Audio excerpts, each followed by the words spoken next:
Sexiness. Personal preference.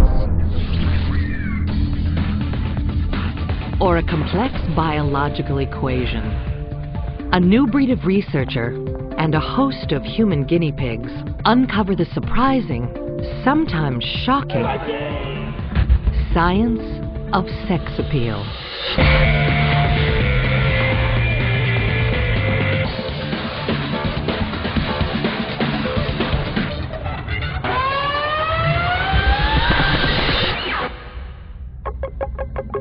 Each to his own, right? Wrong. Sex appeal is not a matter of taste. It's a biological imperative. Evolution is driving how we pick partners, and science can prove it. We're hardwired to read genetic clues in a potential mate's face, body shape and sway, scent, and voice. Sorry. And it looks as if women have an even more complex sexual agenda than men. So we used to think that mate preferences were something completely arbitrary, that beauty was in the eye of the beholder. In recent years, the evidence is suggesting that that's probably not the case. There are lots of things that are going on non-consciously that we have no control over. Beauty is not arbitrary. What's handsome is not arbitrary. All around the world, men and women find certain things attractive and other things less attractive.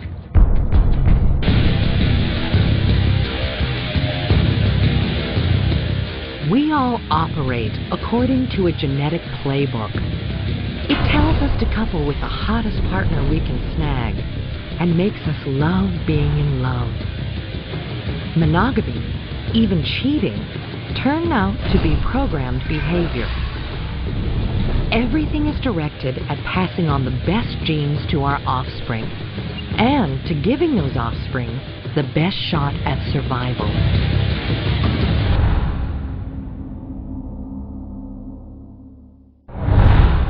Where does the science of sex appeal begin? With the face. One look can stir a passion that lasts a lifetime. I thought it was a little out of my league, probably. And that had a lot to do with her face. And, I mean, she's a beautiful girl. She's got amazing lips and a perfect nose. Her eyes, the shape and the color of them is pretty much ideal for me. I remember you had your hair so nice, you was dressed so nice, and your cheekbones.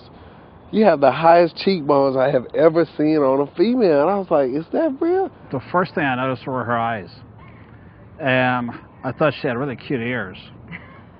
And then I just kind of progressed from there downward. He had on really thick Coke bottle glasses, but I could see through that he had the most beautiful face and smile and big, huge brown eyes, and I just fell in love with just his whole little face. Across the centuries, certain faces have achieved immortality for their allure, their sexiness. For just as long, artists, scientists, and philosophers have tried to figure out just what makes a face drop-dead gorgeous. The Greeks believed the secret lay in a mathematical formula. Plato called it the golden ratio, an equation for perfection. Take a space and divide it into two parts. The golden ratio is when the relative size of the small part to the big part is the same as the ratio of the big part to the whole. It's about 2/3 of the way across. It turns out you can find the golden ratio in the structure of many living things, including human beings. Many anatomical proportions in the hands, feet, arms, torso, and face come close to matching this mathematical balance.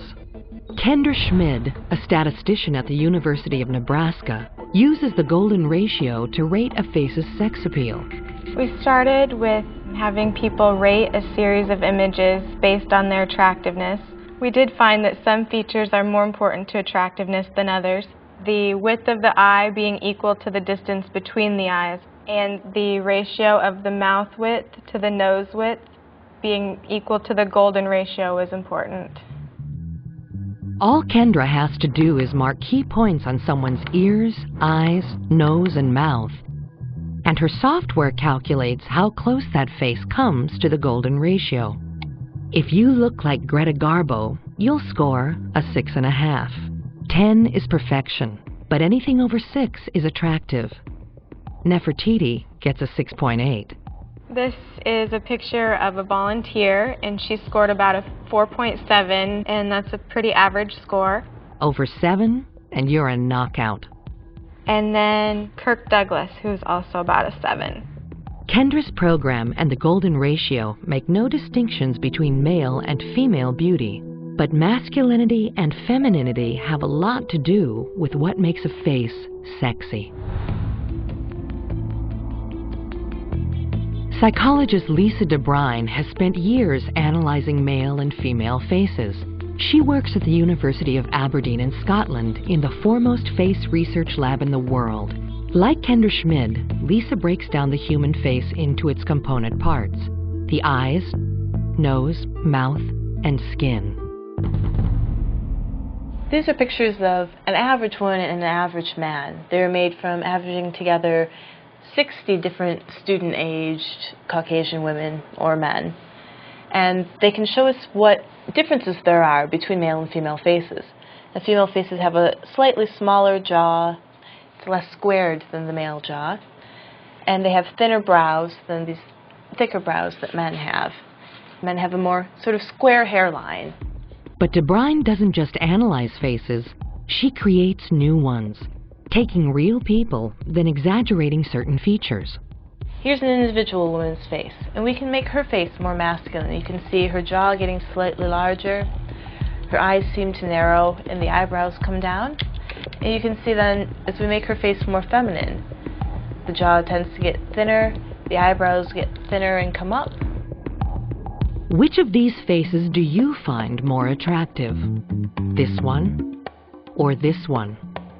DeBrine tested the masculinized, feminized, and unaltered faces on numerous subjects.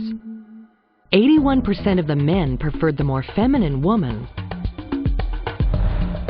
and a majority of women preferred the manlier man. The differences between men's and women's faces are caused by the sex hormones. When children are young, boys' and girls' faces are really similar, but they start to change at puberty, and boys' faces, they get longer, the jaw gets bigger, the brows get heavier, and this is all due to the action of testosterone. A very masculine face in a man suggests that he has high testosterone, and a woman's face that's very feminine suggests that she has higher female hormones like progesterone and estrogen, and has a healthy reproductive system. Most of us seem to be drawn to members of the opposite sex who got a strong dose of sex hormones during puberty. These faces indicate good health and fertility. When we say someone looks attractive, what we're actually saying is that that person probably has good genes. That person is probably reproductively healthy. If I pair up with that individual and we have children, that those children will do quite well.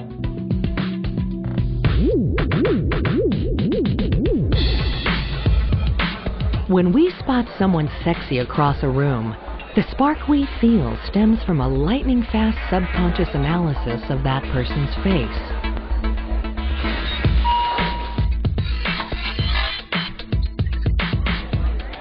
But the brain does more than simply assess a potential partner's sex hormone levels.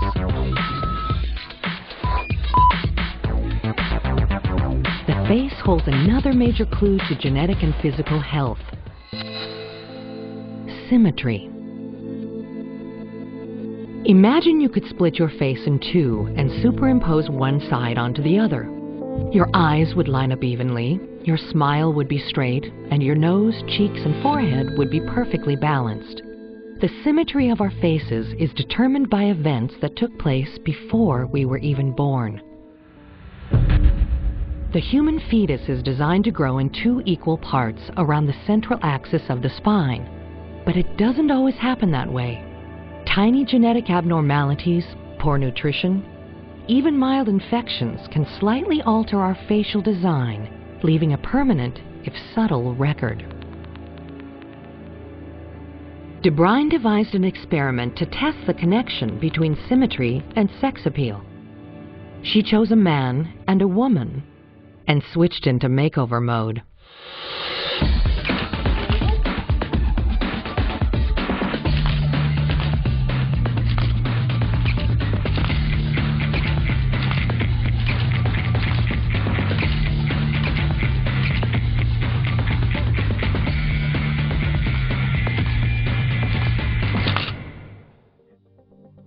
I'm moving the approximately 200 different points into the landmark places so we can determine exactly where the asymmetries lie. Then I can calculate what's a symmetric shape for her face and warp it into that symmetric shape.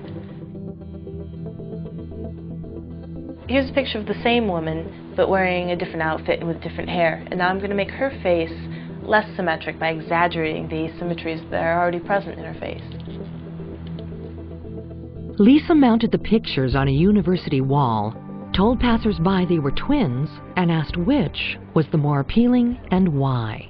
She looks much more feminine in the left one. She's like slim, neat, tidy, and the other one is like a rugged man. Woman on the left looks quite feminine and very well postured. Him.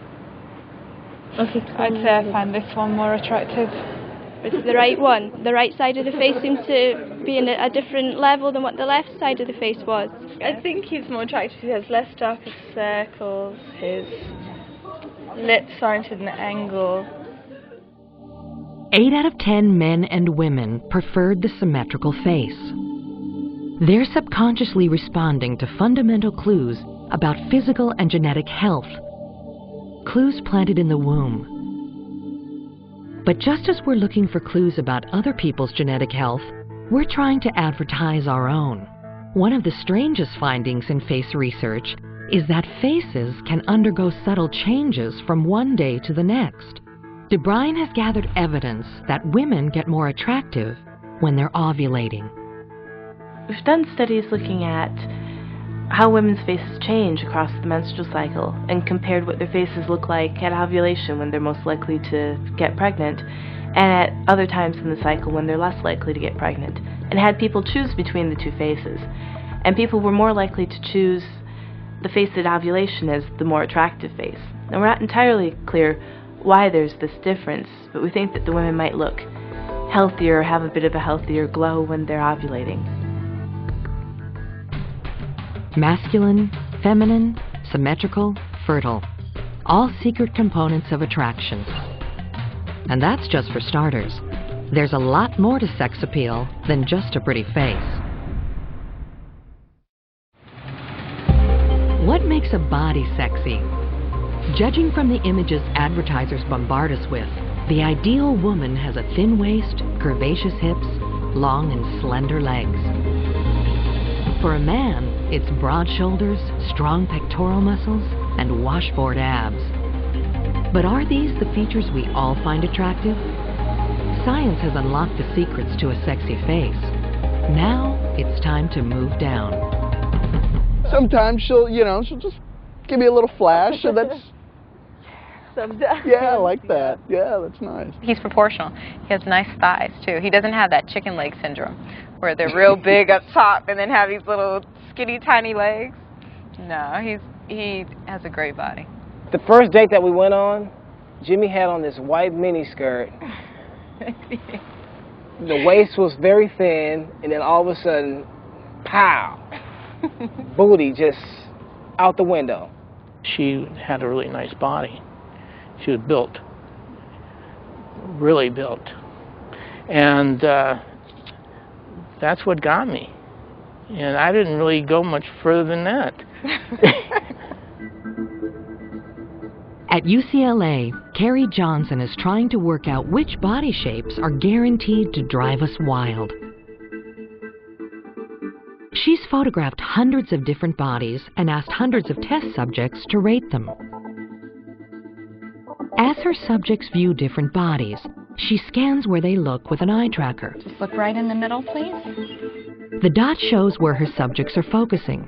The longer they linger on one spot, the bigger the dot grows.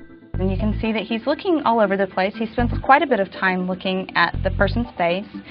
looking at her shoulders, up and down her body. He does look at the woman's breasts. That's not surprising at all. Our male participants, we would expect to look there more than our female participants. A woman's breasts clearly signal that she's past puberty and is probably able to reproduce, so it's no surprise they draw the eye. But they're not the only targets of a man's attention. Recent neuroscience has identified a part of the brain that's intensely active when it's looking at a human body. Carrie Johnson wanted to know just what excited this part of the brain. It turned out to be a tricky question to answer. If you're looking at a real person walking down the street, there are any number of things that could distract your attention away from the things that we're interested in as scientists. The person might be wearing a very low-cut dress and draw your attention to that region of the body. The person could be wearing jewelry, and all of those things muddy our ability to interpret what might be governing your judgments of attractiveness. To focus purely on body shape, Carrie designed a series of gray mannequins with no faces, no breasts, no jewelry, all alike except in their body proportions. Then she asked subjects to decide whether the shapes were male or female. Man. Woman. Carrie soon noticed a pattern. No matter what shape the body was, viewers looked most often at the hips and the waist. He had a very clear decision here. It was very easy for him. He looked at the waist and hip region, judged immediately that it was a woman, and looked very quickly to that category.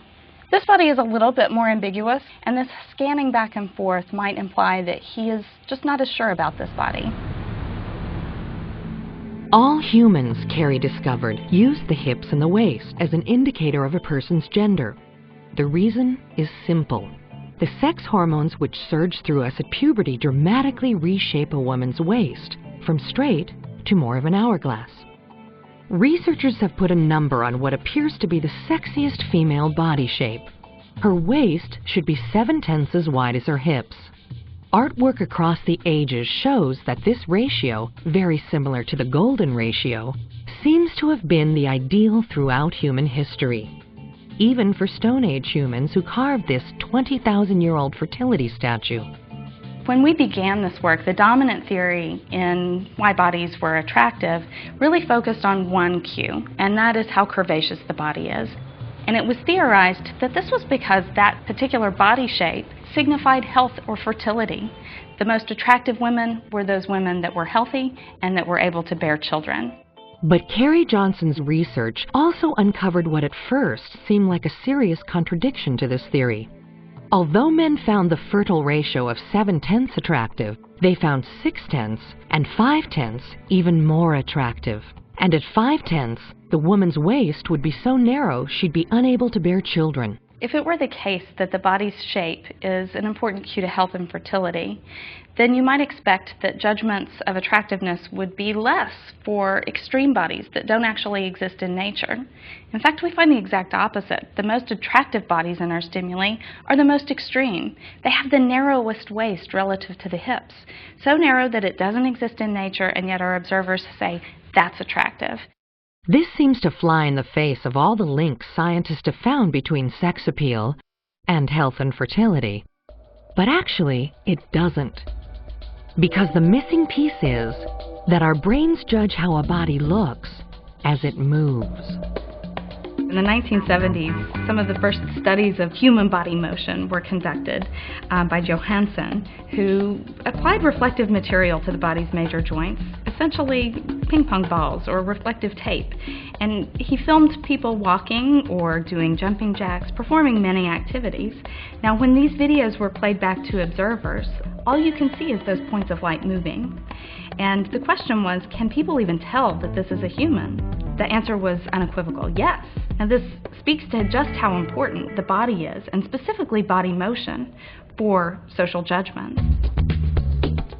So Carrie programmed a series of walks in her gray bodies, gave them a variety of waist sizes, and asked viewers to rate which combination was the sexiest. What we found when we looked at our participants' judgments is the bodies with kind of a straight torso walking with a masculine shoulder swagger were perceived to be attractive, and the bodies with an hourglass shape, who were walking with a lot of hip sway, were also judged to be attractive. Other combinations, not so attractive. Johnson seems to have uncovered a mental shortcut for reading cues of masculinity or femininity.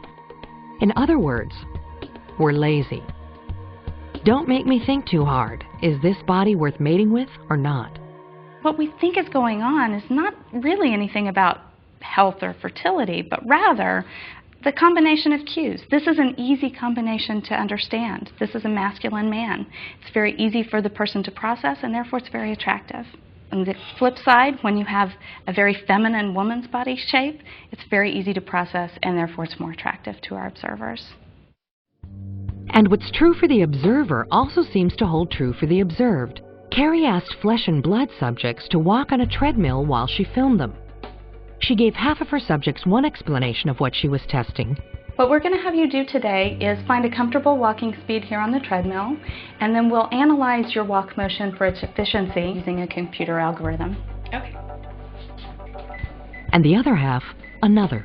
Then we'll video record your walking and show it to other people who will evaluate your sexual attractiveness. Okay. Carrie quickly noticed that the people who thought they were being rated for sexiness tended to exaggerate their movements, trying to look especially masculine or feminine. When we look at a woman, we expect her hips to be moving laterally a little bit more from side to side. When we're talking about a man's walk motion and a masculine walk motion, we're expecting his shoulders to swagger a little bit more. As well, the men might puff out their arms a little bit more to increase the visible size of their body.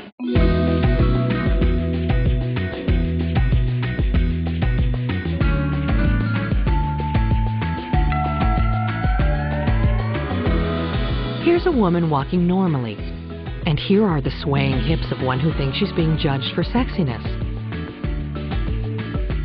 On the left is a man walking normally, and on the right, notice the swaggering shoulders of a man who's turned on the charm. We appear to have one mental mechanism that looks for people with sexy walks, and another that encourages us to walk sexily when we know we're being watched. The same urges govern the mating habits of the first humans.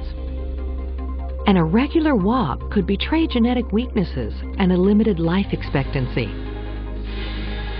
A sexy strut broadcasts that you were healthy and likely to survive long enough to raise children. What evolution is about, and we are evolved organisms, is getting your genes into the next generation.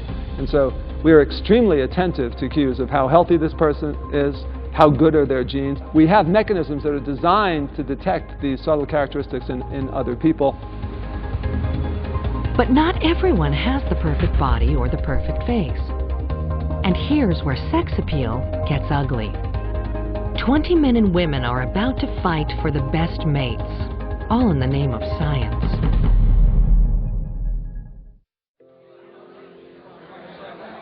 Our brains work quickly to size up faces and bodies for attractiveness, secretly ranking potential partners, always on the hunt for the healthiest possible genes.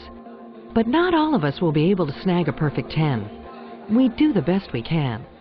When my girlfriend and I looked around and I saw Rex, I just stopped because his physique, he was tall like I like. I was skinnier then. He had, you know, these nice heavy eyebrows and nice head of hair, and he just stood out. I didn't have to look to the rest of the room, and I didn't care what was on the other side of the room.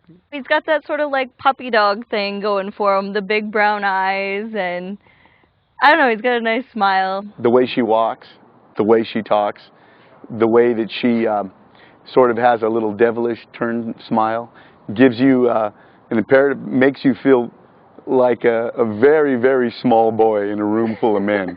As I was turning around, and you know, he was like right there in my face, looking me up and down, saying, "Hi, my name's Donnie." I felt lucky. How we decide when to pair up and with whom is a riddle that evolutionary psychologist Douglas Kenrick has tried to solve for decades.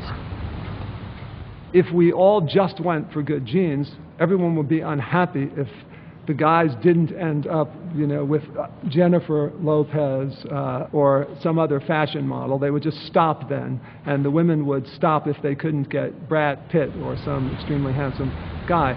In real life, people have to match up with one another. How does this matching up process work? To find out, Dr. Kenrick gathered 10 men and 10 women from a fairly average range of physical attractiveness and prepared to perform a few experiments in human social dynamics. First, he stripped away as many differences as possible between the guinea pigs by dressing them in identical and sexually neutral outfits.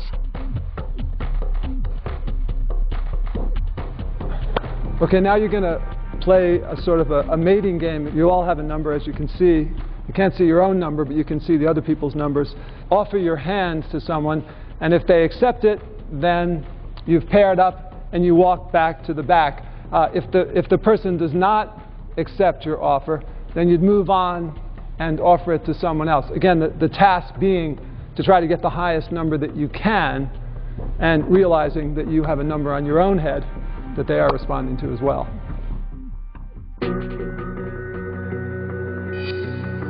The numbers drawn at random are meant to represent desirability, 1 being least and 10 being most.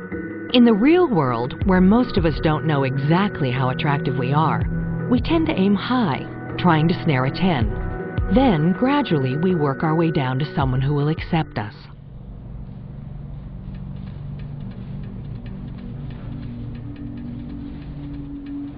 Some of the people are trying and not getting paired.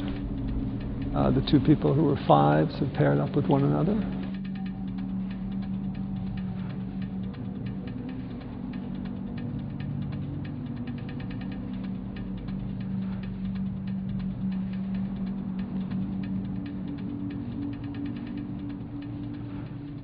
It wasn't like the 10s perfectly matched and the 1s perfectly matched, but you did get a correlation. The people with the high numbers were able to hold back a little bit longer, and they got more offers. The people with the low numbers didn't get any offers. And that's sort of what happens in a real mating pool. The experiment opens a window into the mind of an adolescent who is not yet fully aware of how attractive he or she is. Let's imagine teenagers in a high school. You've got a guy and a girl who are both 10s. Well, what's going to happen to them is they're going to get a lot of offers from the opposite sex, and they're eventually going to have some sense that they have lots of more opportunities. If you're a 5 or a 6, as most people are, they'll let you know. You'll get feedback, basically. This is something we all have to learn, and it can be a painful process. To glimpse a sped-up version of this learning curve, Dr. Kenrick put a microphone on the woman who was ranked number 3 and asked her to narrate her mate selection strategy. I guess everyone's going to start off going to the number 10 guy. 3, 1, 4, 10. Oh, 10 is taken now. Nobody will make eye contact with me. I'm not really used to that. I like that one, yeah. But his number's too low. I can do better. Let's see. 1, no, 7. I could, oh, he's being paired up. I have a feeling I have a very low number because no one's coming over to me at all right now. Come on. 2, no, I can do better than that. We're running out of numbers. 1, 8. I guess this is all that's left. Okay, I'm stuck with 2.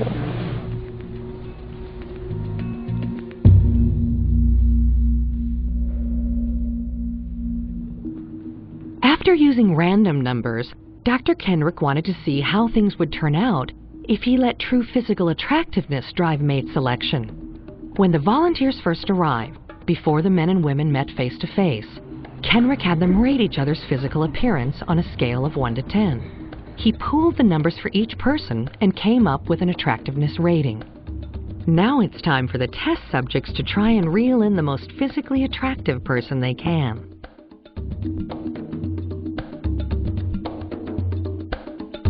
We we are going to change the rules a little bit. And we're going to begin by asking the ladies to take your head stockings off.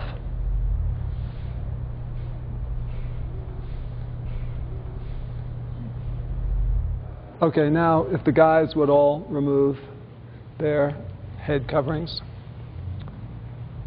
Let your own preferences now, have their way. And again, keeping in mind the last game, try to get the person who you regard as the highest attractiveness in your opinion.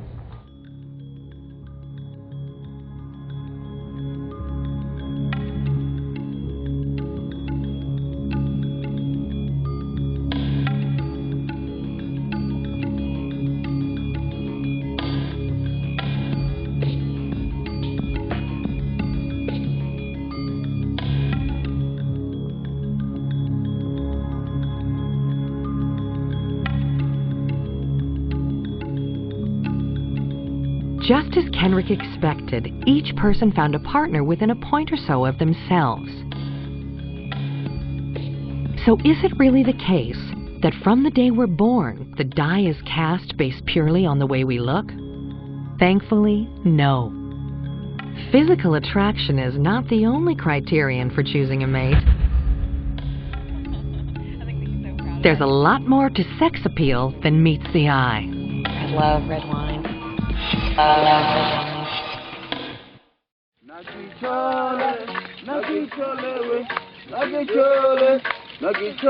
The Hadza of Tanzania, one of the last hunter-gatherer tribes. Not typical subjects for a sex appeal study. But in 2006, scientists came here to find out which men were most successful at passing on their genes. The Hadza are known for their singing and storytelling, so scientists wanted to see if there was a connection between their voices and their ability to attract a sexual partner. What we've done out there is record a whole bunch of men's voices, and we've recorded how many children that they've had. And what we found is that the men who had the most number of children also tended to have the lowest pitch voices.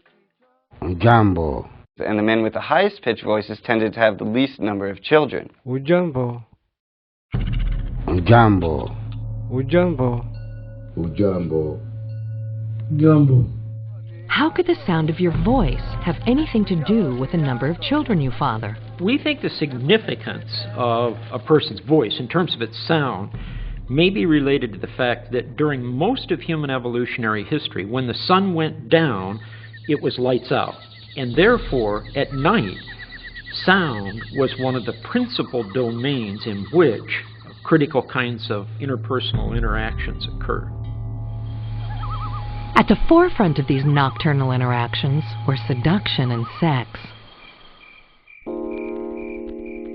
When a woman and a man out on a first date make small talk, a crucial internal antenna for sex appeal is hard at work. That antenna isn't focused on what they're saying, but on how they're saying it. I love red wine. I love red wine. Oh my God, his voice is awesomely sexy. Now, his voice can totally take your pants off. That's for sure. Her voice is, it's that perfectly rich mixture of femininity and clarity. I like a sweet voice, and she has a sweet voice. You definitely want to feel like, you're the girl, and if a guy talks maybe softer or sweeter than you, then you may sort of wonder about that. Dr. David Feinberg has been trying to discover what makes a voice attractive. There's a lot that we can tell from someone's voice, right just from the first time we listen to them. We can sort of tell how old somebody is from the sound of their voice. We can tell what sort of emotional state they're in. But one of the more interesting things that we've been looking at in our research is whether you can tell how attractive somebody is from their voice. When the sunlight strikes. Feinberg asked male and female students to rate a variety of opposite-sex voices for sex appeal.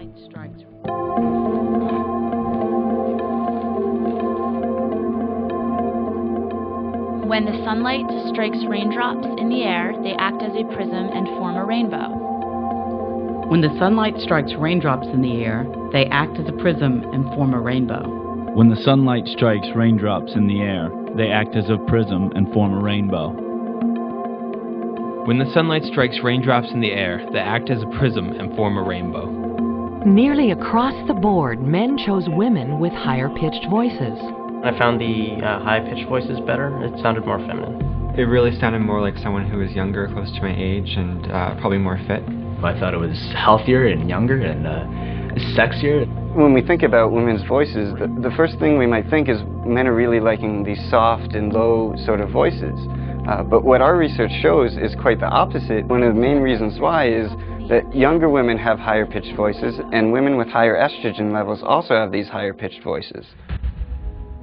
And it will probably come as no surprise that women chose men with deeper, more masculine voices. It just sounds better when they're deeper. Definitely find a deep voice more attractive for a man.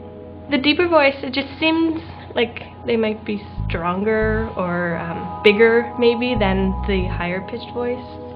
The pitch of the man's voice is really related to how much testosterone the man had at puberty. So men with a lot of testosterone at puberty grow these really low voices, and men with not so much testosterone at puberty have these higher pitched voices. So when women listen to these voices, they may not know that they're picking up on these testosterone cues, but their behavior is acting as if they sort of unconsciously know what's going on here. What's going on is that women are reacting to clues that reveal much more than the shape of a man's vocal cords.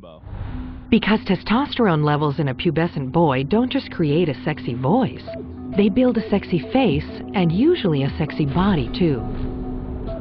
Just as in women, high estrogen leads to a more attractive face, waist, more attractive breasts, as well as a higher voice. And there's a fascinating twist to this tale. As women's faces become more appealing during ovulation, so it turns out, do their voices. 1, 2, 3, 4, 5, 6, 7, 8, 9, 10. Dr. Gordon Gallup of the University at Albany in New York has been studying how estrogen affects the pitch of a woman's voice over the course of her monthly cycle. 1, 2, 3, 4, 5. The principal impact of hormones on the sound of a person's voice occur during puberty, but they also occur in adult females as a function of fluctuations in hormone levels during the menstrual cycle. 10 men have volunteered to rate the attractiveness of 10 female voices. 1, 2, 3, 4, 5, 6, 7, 8, 9, 10.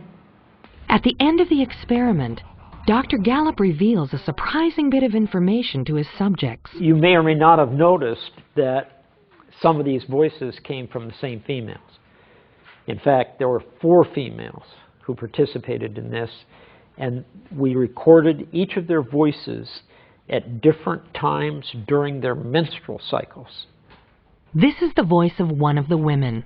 1, 2, 3, 4, 5.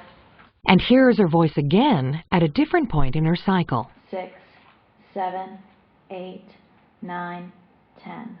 The second recording is ever so slightly higher pitched than the first. 3, 4, 5, 8, 9, 10. It was recorded when the woman was ovulating, at her most fertile. It really did make a difference. I definitely rated them differently, not knowing that they were the same people. We all seemed to pick the ones that were the most fertile, so it was pretty surprising to me too. When females are in mid-cycle, when they're the most fertile, the most likely to conceive, their voices are rated as being significantly more attractive. A beautiful face, a great body, a sexy voice. Created by hormones, driven by genetics. What we call sexiness is just our genes' relentless efforts to sell themselves to the most attractive partner. But is there a way to beat the genetic odds if they're stacked against you? Sex appeal. A subconscious drama playing in our brains, directed by our genes, leading to that all-important climax, choosing the partner with whom you want to mate. And this is where the plot thickens. For human beings, because we only have a small number of offspring, it's a very important decision who you choose as a mate.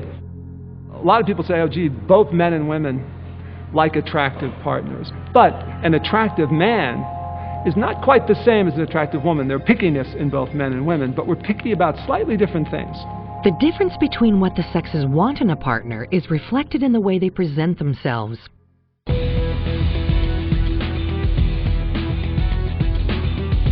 Women are the fairer, more ornamented sex, but in the animal kingdom, it's different.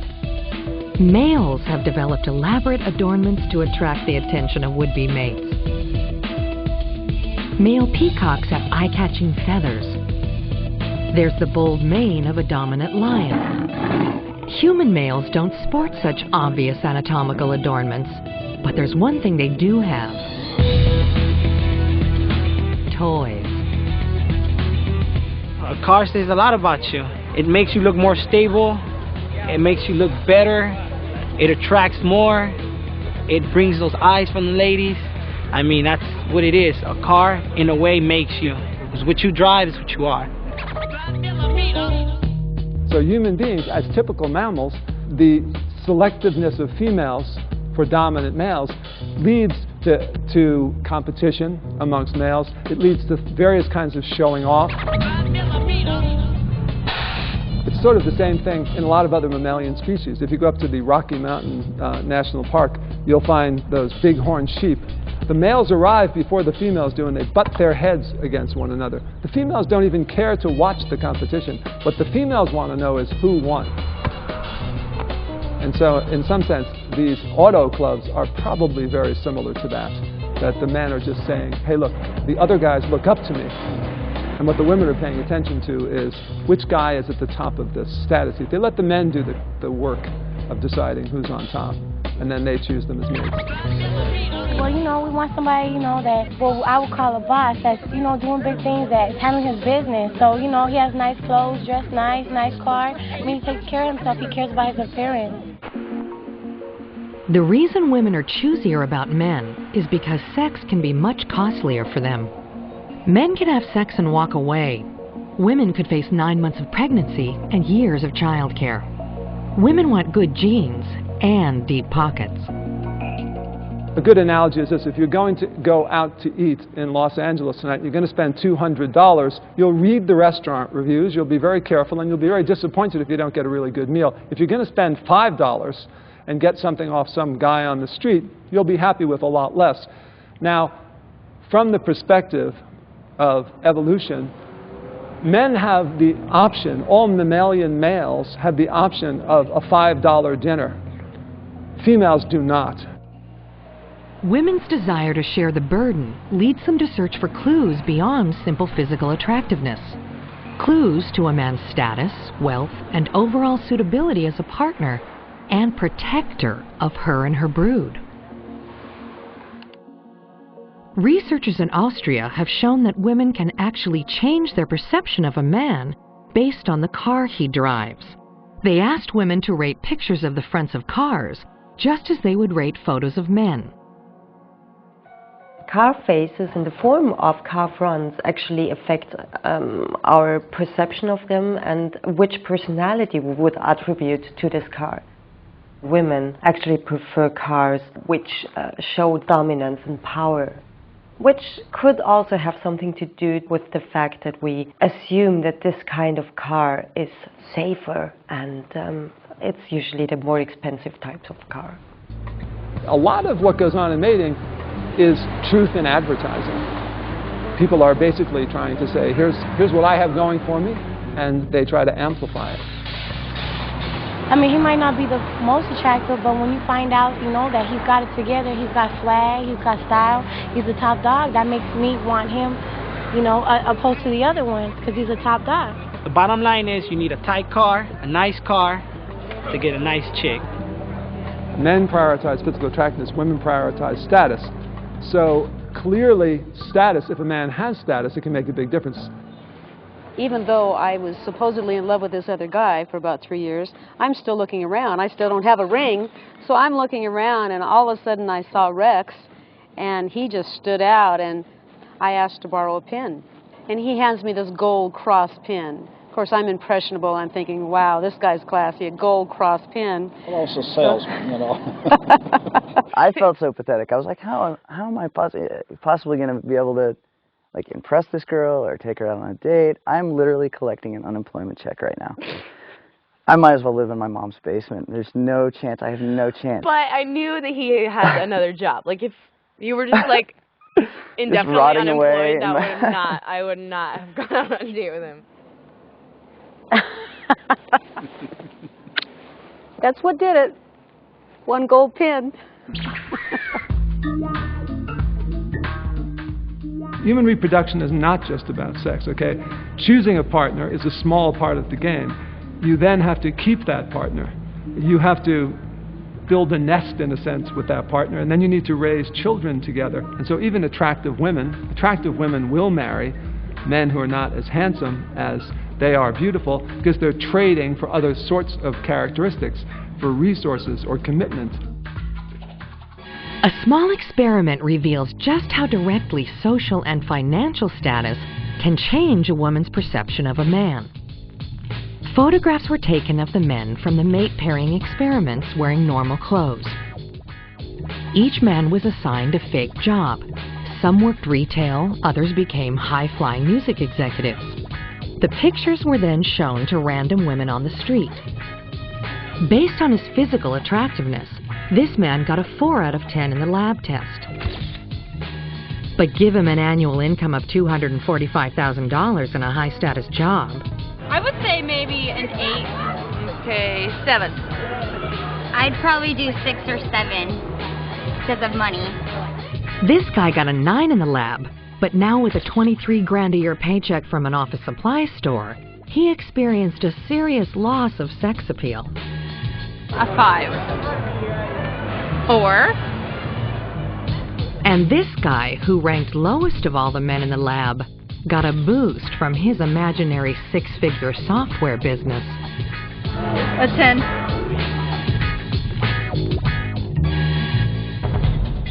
While men may be happy with a great face and a sexy body, women are turned on by both health and wealth. But this is not the only difference between the sexes. Female choosiness goes much deeper and relies on a sexual radar that no man can detect.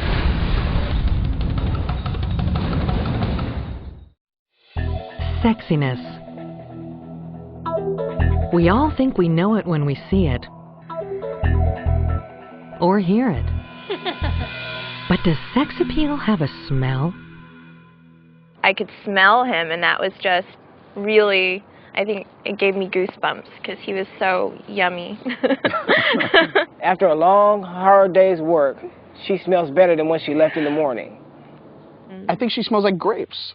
Like, I don't get it. It's not like this big, strong, bubblegum grape smell. It's just like this little faint grape smell, and I like it. When he went away for his military and he was gone for months, I would hug his pillow because his pillow had his scent all over it. And I was just hugging it till it smelled like me. Like, I just would not let go of that pillow.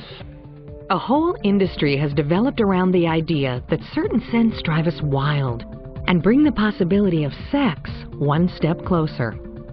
Scientists have long researched for a human pheromone, a secretion that influences sexual behavior. So far, they found only one that comes close.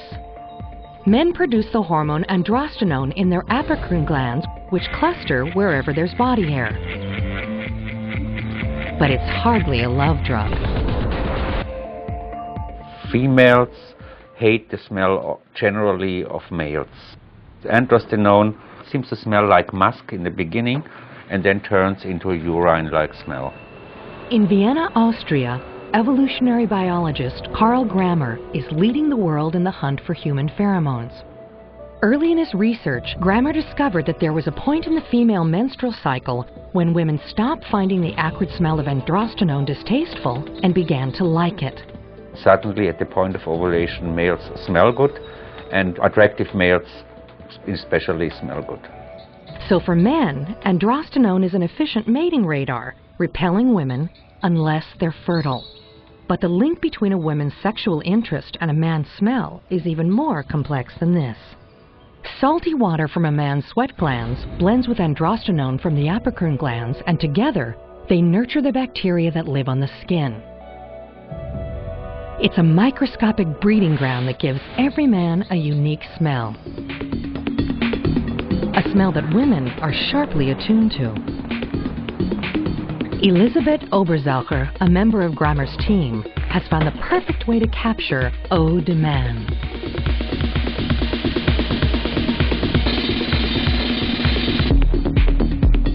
We're having these boys run on the treadmills right now to make them really sweat. We want to find out whether there is a specific preference for the odor of one guy, which is the same for all the girls, or whether it's a sort of matching system where one girl prefers the odor of one guy and the other girl might prefer some typically different odors. The men leave a sweaty fingerprint on their t-shirts, one that tells a woman more about them than they would ever guess.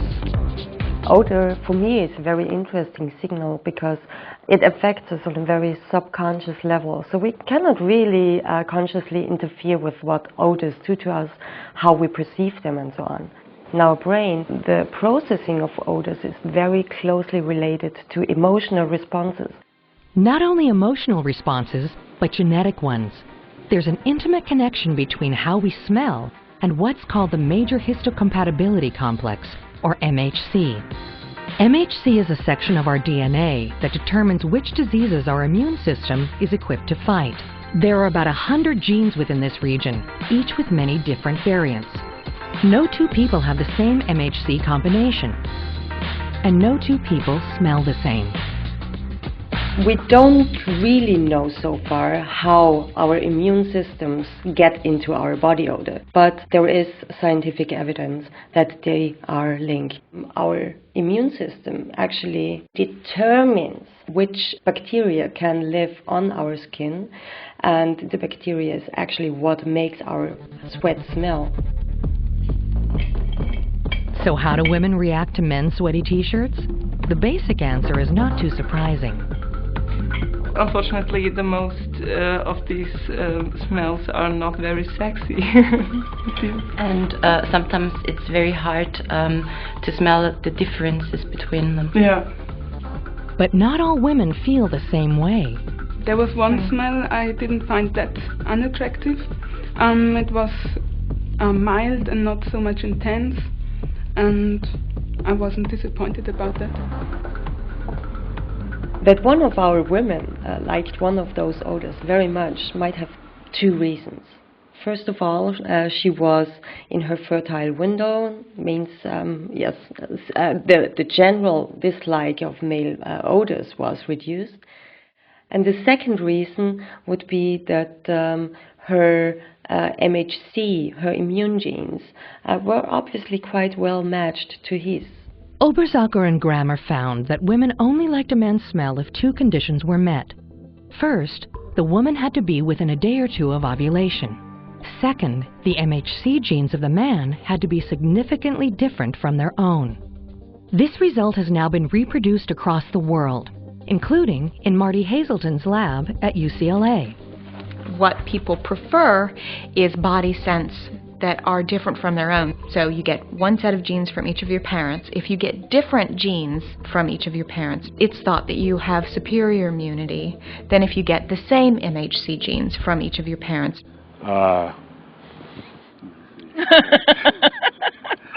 This weekend we were lying in bed and he was like this and he's like, "Why are you doing this?" He had his arm up and I was like, I buried my face Let's in his preface arm. this. I don't sweat that much.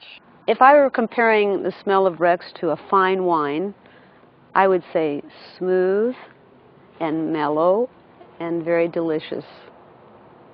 That's good. I like Thank that. you. I thought you'd say musky and old. No, not a chance. Women's noses really may be helping them sniff out a suitable mate, and at the time in their monthly cycle when they're most likely to conceive.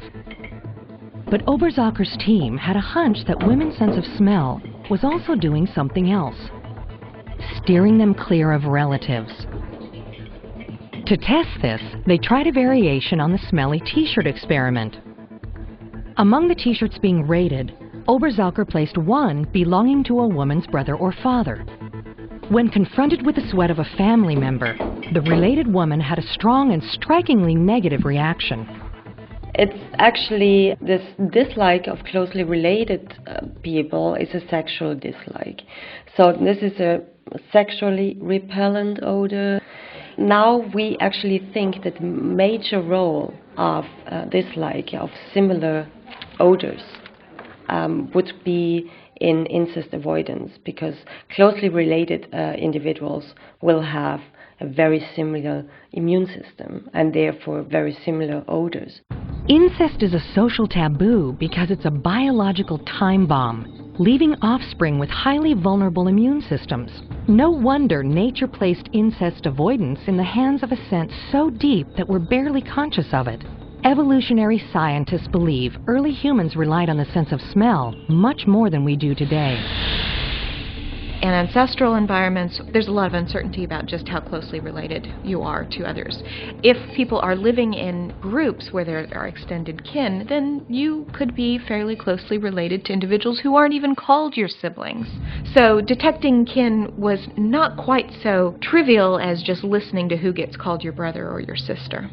How is it that people detect this information? It turns out that it's through body scent. Women navigate the dangerous waters of sexual reproduction, guided by male body odor. Smell steers women away from genetically unsuitable partners and towards ones who will give them healthy kids. Man smell generally repels, but the scent of a woman is something completely different. It has a secret and shocking role in sex appeal. When men are exposed to vaginal secretions of women, they will lose actually the ability to distinguish between an attractive and a less attractive woman. Men and women on the prowl play a game of cat and mouse, sizing up each other's sex appeal while trying to promote their own. The more common name for this game? Flirting.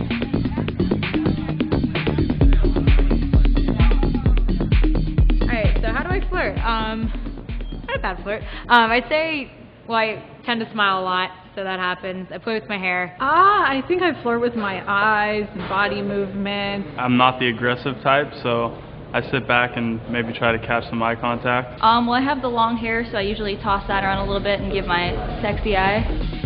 It's a game we instinctively know how to play. And nowhere is it played more urgently than at a speed dating session. I'm extremely strong, like on the outside, but I need like an emotional support. Like I would like to learn how to tango. Very strong. Is that where you went to school? 8,000 miles. Marty Hazelton studies speed dating from an evolutionary point of view. Speed dating is men and women competing with one another in order to impress the most attractive members of the opposite sex. The goal of each sex is to find a good partner, but their methods differ. Men talk about their occupations, talk about their jobs, where they got their degrees. Women may be amping up signs that they are attractive, indications of youth. Hazelton's research has tried to predict the outcome of speed dates by looking at facial expressions. She found that only one gender actually showed its cards. A naive observer who's just viewing a videotape of the man interacting with a woman could guess at an above-chance level whether he's really interested in her, but he could not guess whether the woman was interested in the man. Most of what a man needs to know about a woman is obvious. Her face and body are billboards for her genetic health. But because women look beyond genes, they care about a man's status and resources. And that information has to be teased out. Women are seeking to elicit information to assess how good of a mate he might be. So they act like they're interested, ask lots of questions, and what is men's response? To do some peacocking, in a sense. We've all seen it happen. Men think women are into them, and they're usually wrong. Yeah, I'd probably do it again. It was a fun experience. It was amazing. It was amazing. The ladies are good. I don't know if I will be doing this again. But it turns out men can't be blamed for thinking they're God's gift to women. You ask a man to assess her level of sexual interest, and he will tend to rate it on the medium to high side. You ask a woman to assess the level of sexual interest, and she'll assess it on the medium to low side. The evolutionary explanation for this is that for men, underestimating a woman's sexual interest, that actually could result in a missed reproductive opportunity, which had huge costs in the evolutionary currency of reproduction. Better for a guy to try and fail than not try at all. But men's relentless efforts to pick up women may not actually be their fault. More than a decade ago, primatologists discovered that male monkeys pay no attention to sterile females in mating season. But if those females were smeared with sexual secretions from fertile females, males suddenly went crazy for them. The secretions had a specific odor and chemical makeup. Scientists gave them a catchy name: copulins. Women produce similar secretions when they're ovulating. Are copulins another hidden weapon in women's armory of attraction? The odor is not very pleasant. It's rather like butter gone off.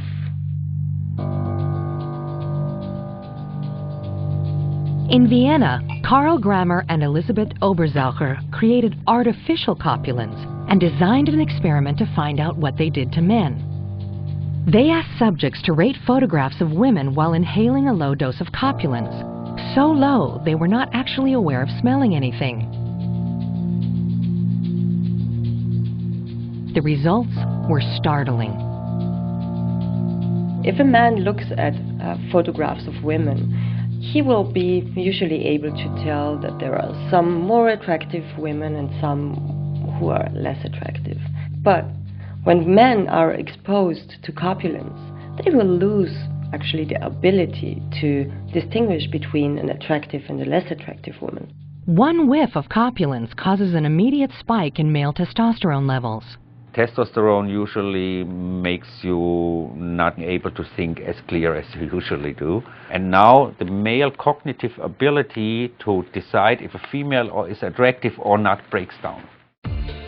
In nightclubs all across the world, an invisible biochemical war is raging. Men are secreting androstenone, the acrid odor that repels all women except those who are ovulating.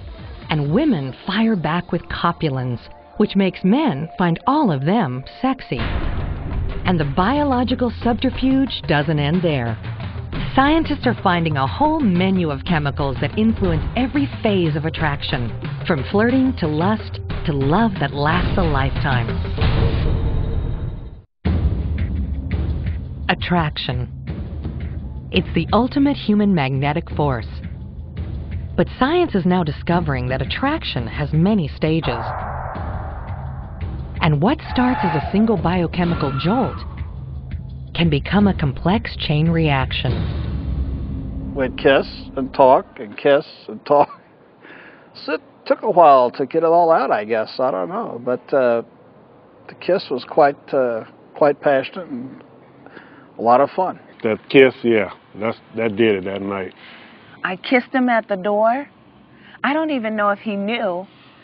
You know, it's like the movies. I laid on the door and I was like, oh my God, I really like him. A lot is in a kiss. You're seeing them, smelling them, tasting them, touching them, and hearing them. All of your senses are engaged. So I'm not surprised that a great many people have reported that the first kiss was the beginning of a long, wonderful relationship or the end of it. Men have a good deal of testosterone in their saliva, and so when a man and woman are kissing, she is receiving that testosterone, and testosterone is the hormone of sexual desires. Testosterone, the lust drug, drives men to compete for women, then mate with them. Women's behavior changes men's testosterone levels, and that changes the way men behave towards the women. Testosterone also encourages males to be more competitive, and the more competitive the male, the more his mating opportunities. Testosterone is at the heart of a woman's sex drive as well. But this lust drug will only get you into the sack. The feelings that keep you there stem from another chemical, dopamine. Dopamine gives you those feelings of elation, giddiness, euphoria, the focused attention. Dopamine is the brain's pleasure chemical. Drugs like cocaine also get you high by flooding your head with dopamine. With both drugs and sex, the dopamine high is addictive. It keeps us coming back for more. Intense energy comes from dopamine in the brain, exhilaration, you can walk all night, talk till dawn. Dopamine, testosterone, elation, and lust all seem to be wrapped up in a complex feedback loop. And elevated dopamine levels seem to raise the sex drive even in non-romantic situations. 4, 3, 2, 1, go!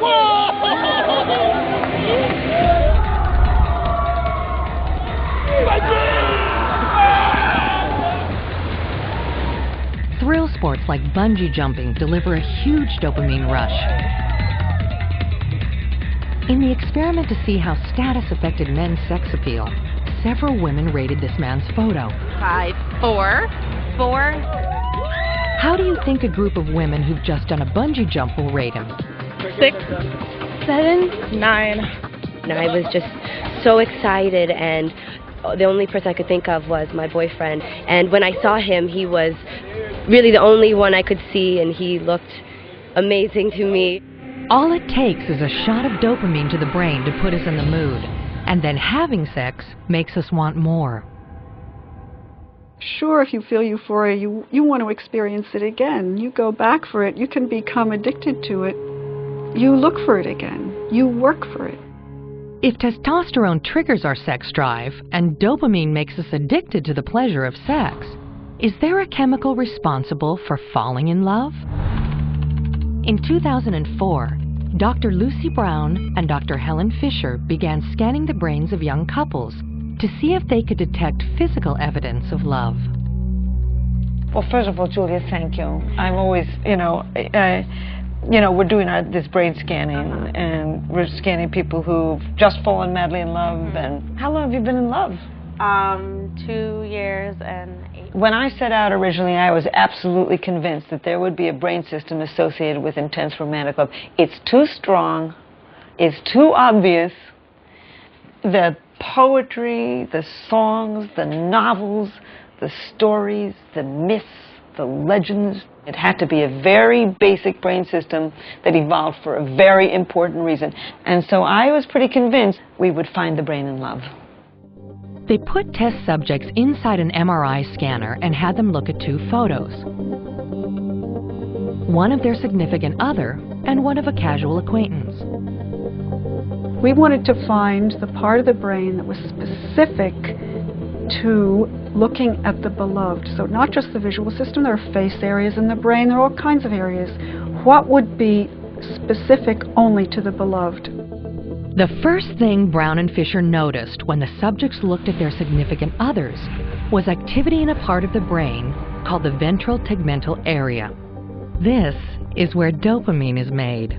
That wasn't all they saw. They also found activity in an entirely different region, a primitive part of the brain called the caudate nucleus. It's where many factors from our past experience and present environment combine with dopamine to produce an experience. This is the brain system that gets galvanized when you want something, when you crave something, when you focus on something, when you try to win something. The mental difference between lust and love boils down to this one structure in the brain. Lust is a thrill seeker's high, one that fades with time. But falling in love rewards those who relentlessly pursue a goal, to be with their loved one. You can feel the sex drive for somebody and not be in love with them. And you can be in love with somebody and never have had sex with them. So they are different brain systems. This evolutionary drive to both seek and stay with a partner is rare in the animal kingdom. Only 3% of mammals do it. Why do we form pair bonds? Around the world, men and women pair up to rear their young. And in fact, this is extremely uncommon among our mammalian relatives. Fisher believes that the roots of love may be linked to the one thing that separates us from our primate cousins, standing on 2 feet. With the beginning of walking, women began to have to carry their babies in their arms instead of on their backs. And I don't see how a woman could have carried the equivalent of a 20-pound bowling ball in one arm and sticks and stones in the other arm and protected herself. So she began to need a mate to help her rear her young. Pair bonding became essential to females and suitable to males, and we evolved this brain system for attachment, that brain system associated with human love. Desire, lust, and love. A chemical roller coaster deep inside our brains. But the ride doesn't end there. Chemistry brings us together. A startling new finding suggests it also drives us apart.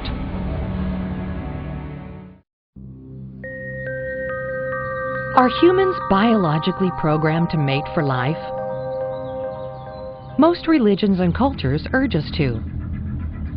But is that what evolution has in mind? Human beings can play more than one mating strategy. Okay? It isn't like we have rigidly one kind of mating instinct.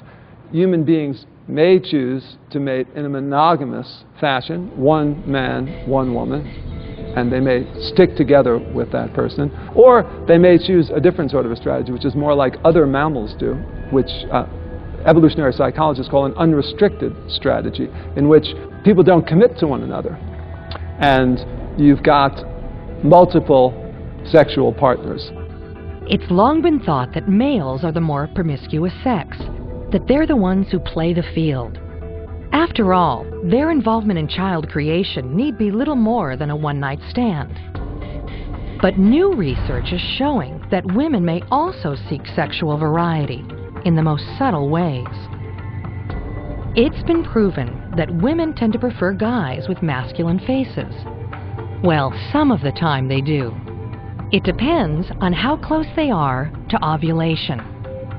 Here are 2 different versions of the same man.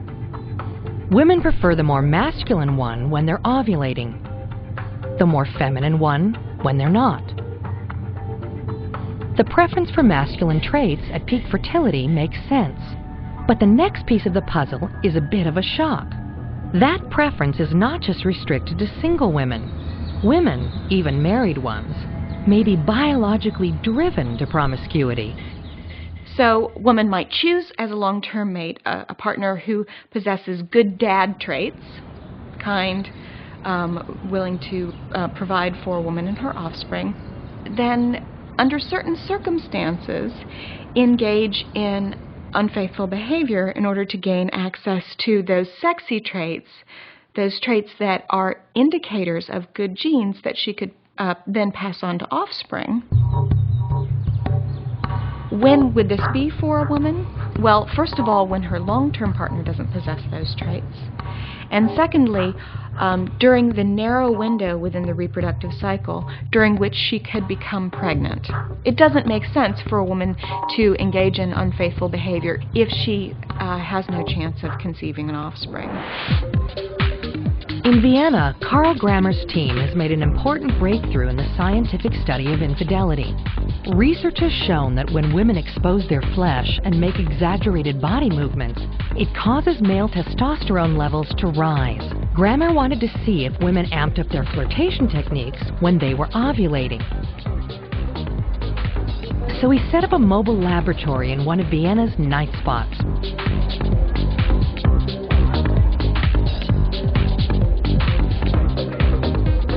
Each woman gave a saliva sample which pinpointed where she was in her menstrual cycle and said whether she was single or had a steady partner. Then Dr. Grammer recorded how they danced. Fertig. Und jetzt tanzen.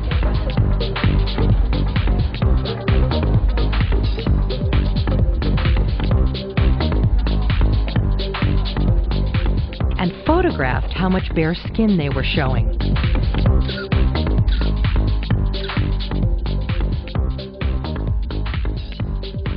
We use the outlay program and we go around with a pointer and mark the whole outline of the figure first.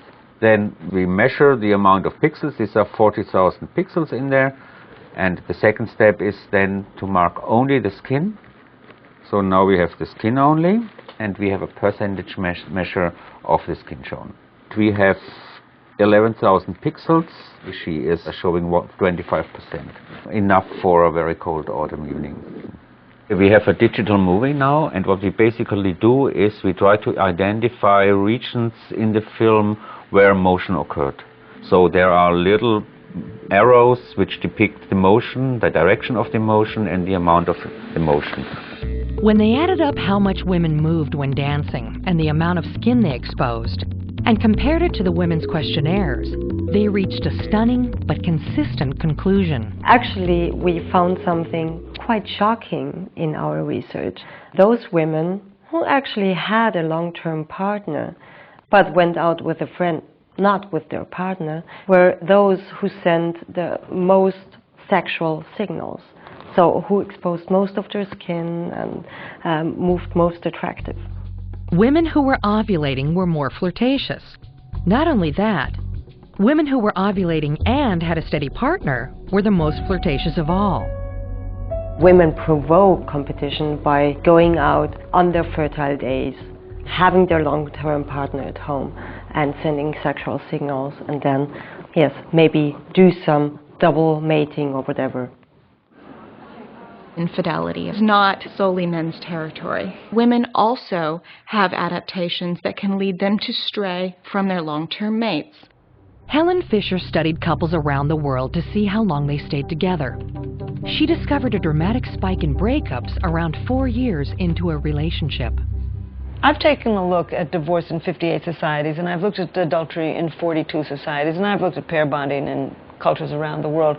And as it turns out, I think we've evolved what I call a dual reproductive strategy, a tremendous drive to have sex, fall in love, form a pair bond, and raise your children as a team, pair bonding. And I think we also have a tendency to stray. Has evolution programmed us to stay in love just long enough to raise a child to the point where one parent can care for it alone? Does lifelong love have any role in the biology of sex? If men and women are fundamentally built to stray, is there any hope for love? Biology and evolution seem to say no, but there's evidence all around us that humans can and do mate for life. And many of us are very happy. Love is so many different things to so many different people. The spiritual aspect of love is absolutely thrilling. The memories are thrilling. Looking at your own children growing up is thrilling. This can happen to you at any time in your life. It only takes one night of passion for genes to pass into the next generation. But humans are special in the animal kingdom. We form long-term bonds. Human reproduction is not just about sex, okay? Choosing a partner is a small part of the game. You then have to keep that partner. You have to build a nest, in a sense, with that partner, and then you need to raise children together. You need cooperative alliances with other people. If the chemistry of passion and love can only reliably keep a couple together for a few years, what keeps some people attached for a decade or more? Enough for children not only to survive, but prosper. The answer comes from another monogamous animal. 90% of North American prairie voles spend their entire adult lives with one partner. When scientists looked in the brains of monogamous male voles, they found high levels of a hormone called vasopressin. But when they scanned the brains of promiscuous male voles, the vasopressin levels were drastically lower. So is there a monogamy hormone at work in men, too? It seems so. We've always known about vasopressin as a hormone that was important for kidney function and important for water retention. This has been a big surprise that it may play such a role in pair bonding and in social relationships. And much like vasopressin in men, high levels of a closely related hormone called oxytocin seem to be present in the brains of monogamous women. You have ups and downs, and it's just one of the things where you try to not get stupid all the time and do stupid things. Hard for him. And, well... You know, when I'm away and I come home and I open the garage door and I see his car in there, I just feel warm all over after 25 years. She really made me a better man, though, for real. And I'll always love her for that. Over the past decade, Helen Fisher and Lucy Brown have studied thousands of people in lust and in the early stages of love. Their latest experiment? Scanning the brains of those who have been in love for longer than 10 years. They wanted to see if the MRIs of these people's brains showed similar activity to those who had just fallen in love. Does the mental chemistry of love endure, fade, or change? I think that we've evolved 3 distinctly different brain systems for love. One is the sex drive, the craving for sexual gratification associated with testosterone in both men and women. The other is romantic love, that elation, the focused attention, the obsessive thinking of early love. And the third is attachment, that sense of calm and security you can feel for a long-term partner. So after we finish up, do you want to go to lunch? Sure. Okay.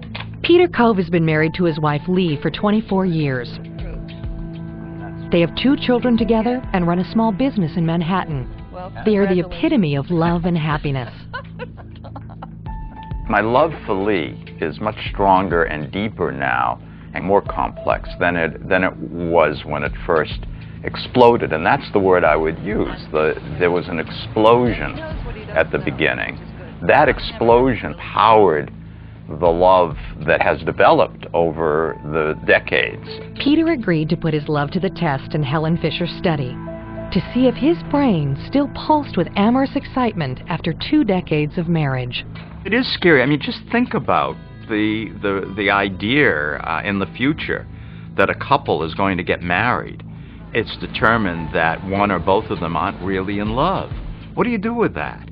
Do they then break up? Do they go to a counselor? I mean, how do you handle that?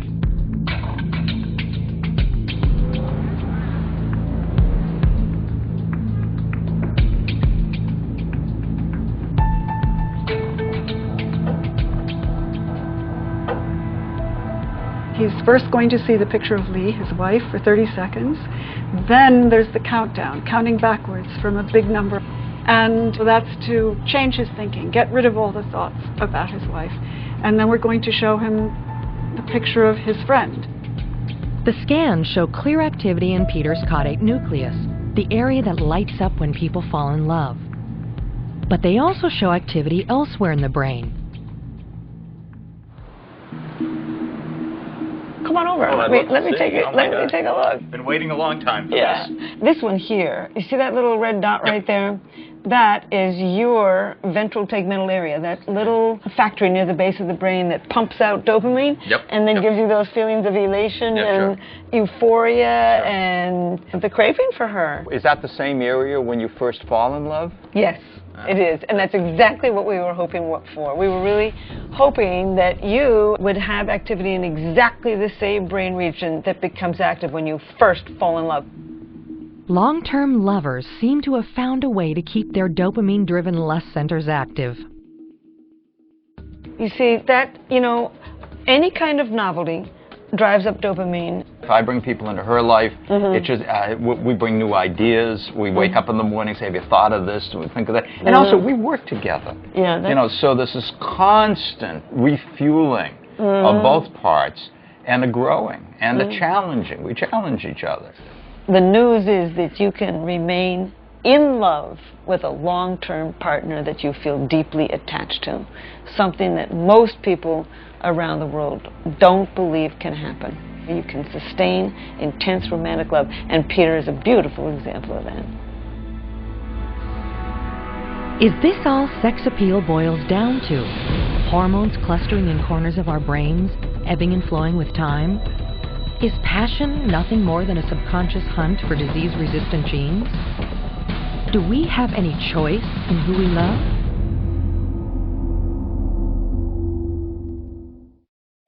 Masculine, feminine. Over millions of years of evolution, our senses have become incredibly attuned to every single aspect of sex appeal. A man and a woman spy each other across a crowded room. He sees in her things that are cues of her age, whether she's youthful or not, things about the way that people adorn their bodies. For a woman, it's the same way. How facially masculine is he? Things about social class. All of these things combine in a fairly complex way, but human psychology possesses such a keen ability to extract those cues and from them to make guesses about a person's suitability as a mate. Our brains take us on a relentless search for the perfect genetic match. We decode faces, bodies, voices, 1, 2, 3, and smells. The chemicals of desire may lead to sex, and lust may turn to love. Sex appeal is a combination of primal genetic and chemical forces drawing us toward healthy partners. But completing the evolutionary cycle, raising children until they too are sexually mature, takes something much more than hormones. Something uniquely human. The ultimate evolutionary goal is still the same thing. It's to replicate your genes. You do that in different ways at different phases of your life. And that often involves making a choice and staying with the same partner, as many human beings do. People often wonder whether they are controlled by their genes, whether we're just hormones and chemistry on feet. Absolutely not. You make decisions with your life. That's why we evolved this giant brain, in order to make decisions. People say no to alcohol, they say no to gambling, they say no to drugs, they say yes, I'm going to work harder, yes, I'm going to stay in this relationship. The human brain, the beginning and end of sex appeal. First, it drives us subconsciously toward the best possible mates. It buzzes with chemicals as we fall in love. And then, year after year, the conscious mind resolves arguments, says sorry, keeps us together so that our children can grow and begin the cycle of evolution again. It's a decision. People have to decide if they want to be with that person. And when they make that decision, then everything else starts to fall in place. And you don't take each other for granted. Marriage is definitely work and a journey. It's not an overnight success thing. You got to work at it. It's the family that you pick. I mean, you don't have any choice of your own family. You're born into it.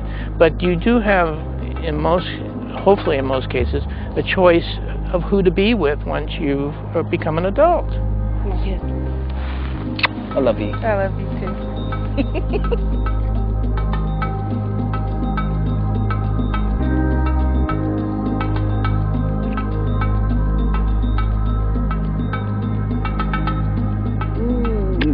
Good one. Should have said you're a great kisser, too. Don't get the word out.